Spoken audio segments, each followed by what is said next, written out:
Hello दोस्तों, English बोलने की और इंग्लिश सीखने की कड़ी में आज मैं फिर कुछ वाक्यों को लेकर आ रहा हूं। और उन वाक्यों को सीखने से पहले आपको यह जानना है कि इंग्लिश बोलना मुश्किल नहीं है, बस आपको शुरुआत करनी है। शुरुआत कैसे करेंगे? अगर आप बहुत जल्दी में शुरुआत करना चाहते हैं तो कुछ सेंटेंसेस को समझ लीजिए और उसका जो आंसर भी लगभग वैसे ही आता है उसको भी समझ लीजिए और फिर उसके बाद बोलना शुरू कर दीजिए। और सबसे बड़ी चीज यह है कि डरिए मत, डर को पीछे छोड़ दीजिए और आज से ही अंग्रेजी बोलना शुरू कर दीजिए। यह एक बहुत इंपॉर्टेंट चीज है। दूसरी बात यह जान लीजिए कि अगर आप बहुत सी चीजें सोचते हैं कि हम ऐप से इंग्लिश सीख लेंगे, यहां से इंग्लिश सीख लेंगे, ये सब चीजें हैं। ये केवल आपको एक हेल्पिंग चीजें हैं, आपकी मददगार चीजें हैं। बोलना आपको पड़ेगा। ऐप आपके मुंह में घुस के नहीं बोलेगा, ये ध्यान दीजिएगा। ऐप आपके मुंह में नहीं घुसेगा कि आपके मुंह में ऐप चला जाएगा और आप इंग्लिश बोलने लगेंगे। ऐसा नहीं है। इंग्लिश आपको ही बोलना है, प्रयास आपको ही करना है। इसलिए प्रयास आज ही से शुरू कीजिए। डरना बिल्कुल छोड़ दीजिए, बोलना शुरू कीजिए। तो इसी बोलने की कड़ी में आज हम आते हैं और कुछ वाक्यों को देखते हैं। इमोशन और फीलिंग, भावनाओं से जुड़े वाक्य हैं।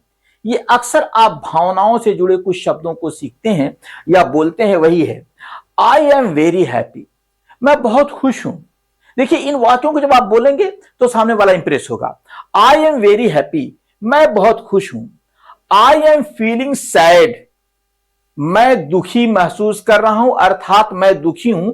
यहां पे ये ध्यान दीजिएगा कि ये जो वर्ड आया है मैं महसूस कर रहा हूं, ये अक्सर आपकी इसमें बोला नहीं जाता है बोला नहीं जाता है। ये केवल ये होता है मैं दुखी हूं। हालांकि ये कॉन्टिन्यूअस टेंस में है, बहुत ये क्या है, इंग्लिश में ये बोला जाता है लेकिन हिंदी में इस तरह से नहीं बोला जाता है ना।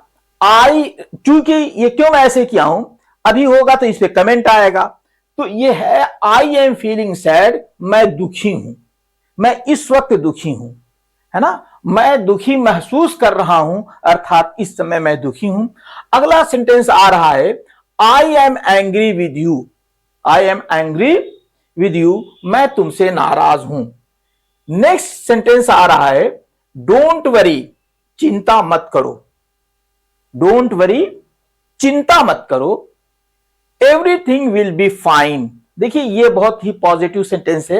एवरीथिंग विल बी फाइन, सब ठीक हो जाएगा, सब ठीक होगा या सब ठीक हो जाएगा। Everything will be fine.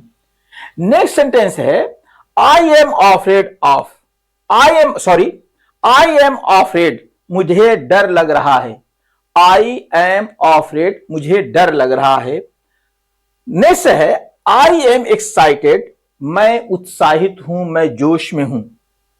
अगला सेंटेंस देख लीजिए आई फील नर्वस, मैं घबराया हुआ महसूस कर रहा हूं। फिर वही बात आ जा रही है कि मैं महसूस नहीं कर रहा हूं। हिंदी में ये नहीं बोला जाता है बल्कि ये बोला जाता है आई फील नर्वस, मैं नर्वस हूं, यानी कि मैं घबराया हुआ हूं, मैं परेशान हूं। बहुत से सेंटेंसेस इसके लिए हिंदी में बोलते हैं आई एम नर्वस, मैं परेशान हूं। आई एम नर्वस, मैं घबराया हुआ हूं। आई एम नर्वस, कभी कभी इसको इस सेंस में लिया जाता है कि मुझे डर लग रहा है। चलिए नेक्स्ट सेंटेंस इसी कड़ी में देख लेते हैं।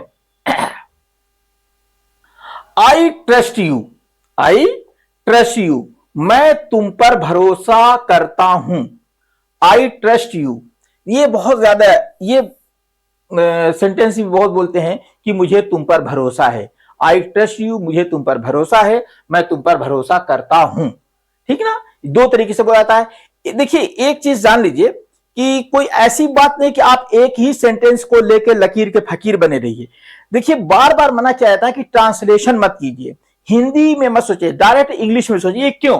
अब जैसे आई ट्रस्ट यू, मुझे तुम पर विश्वास है, मुझे तुम पर विश्वास है। तो जब उसका ट्रांसलेट करोगे तो ट्रांसलेशन के वर्ड्स आप लेकर आओगे तो वो बिल्कुल क्लियर नहीं आएंगे। इसीलिए हिंदी पर ये जान लीजिए, मैं हिंदी पर भी जोर दे रहा हूं कि मैं तुम पर भरोसा करता हूं, आई ट्रस्ट यू, यानी कि मुझे तुम पर विश्वास है। तो इस बात को भी हमेशा ध्यान में रखिए। नेक्स्ट सेंटेंस आता है, I need someone rest. I need, sorry someone नहीं है, some rest. I need some rest. मुझे थोड़ा आराम चाहिए, यानी मुझे थोड़ा आराम करना है। दोस्तों, आपके जीवन में रोजाना प्रयोग किए जाने वाले ये 10 बहुत ही इंपॉर्टेंट वर्ड्स सेंटेंस थे, और इन सेंटेंसेस को आप अपने माइंड में फीड कीजिए और इनका अधिक से अधिक प्रयोग कीजिए। जब इनका आप अधिक से अधिक प्रयोग करेंगे तो आपको इंग्लिश बोलना आ जाएगा। वीडियो को लाइक कर दीजिएगा, कमेंट कर दीजिएगा और अपने दोस्तों में शेयर कीजिएगा। Thank you.